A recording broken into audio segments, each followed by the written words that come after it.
ഞാൻ അഭിമാനത്തോടെ പറയുന്നു, കേരളത്തിന്റെ സമ്പദ് വ്യവസ്ഥ ഈ രാജ്യത്തിന്റെ ഏറ്റവും മികച്ച സമ്പദ് വ്യവസ്ഥയാക്കി മാറ്റാനുള്ള പദ്ധതികളുമായിട്ടാണ് UDF വരുന്നത്. നമ്മൾ ഈ സംസ്ഥാനത്തിന്റെ ഇക്കോണമി ഷൂട്ടപ്പ് ചെയ്യും, ഖജനാവ് നിറയ്ക്കും. പൂച്ച പെറ്റുകിടക്കുന്ന കേരളത്തിലെ ഖജനാവിൽ പണമുണ്ടാകും.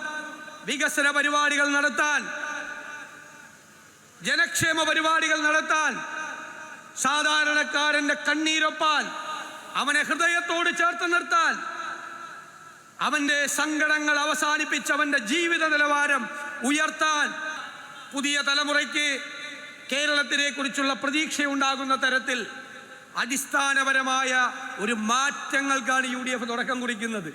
അതാണ് ഒരു പുതുയുഗത്തിന്റെ തിരശീല ഉയരുകയാണ്.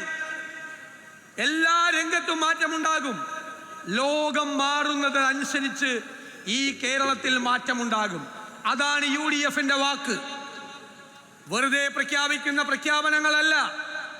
നിയമപരമായ കാര്യങ്ങൾ പരിശോധിച്ച്, പാരിസ്ഥിതികമായ കാര്യങ്ങൾ പരിശോധിച്ച്, സാമ്പത്തികമായ കാര്യങ്ങൾ പരിശോധിച്ച് തയ്യാറാക്കിയ കോൺക്രീറ്റ് പ്രോജക്റ്റുകളാണ് ജനങ്ങളുടെ മുന്നിൽ വരുന്നത്. സ്വപ്ന പദ്ധതികൾ.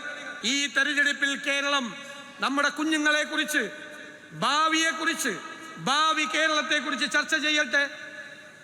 അവരാണ് നമുക്ക് ഏറ്റവും വലുത്.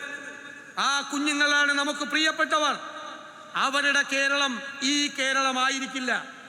അവരുടെ കേരളം, നമ്മുടെ കുഞ്ഞുങ്ങളുടെ, നമ്മുടെ കൊച്ചുമക്കളുടെ കേരളം, അവരുടെ സ്വപ്നങ്ങൾ യാഥാർത്ഥ്യമാക്കുന്ന ഒരു കേരളമാണ് UDF വാഗ്ദാനം ചെയ്യുന്നത്.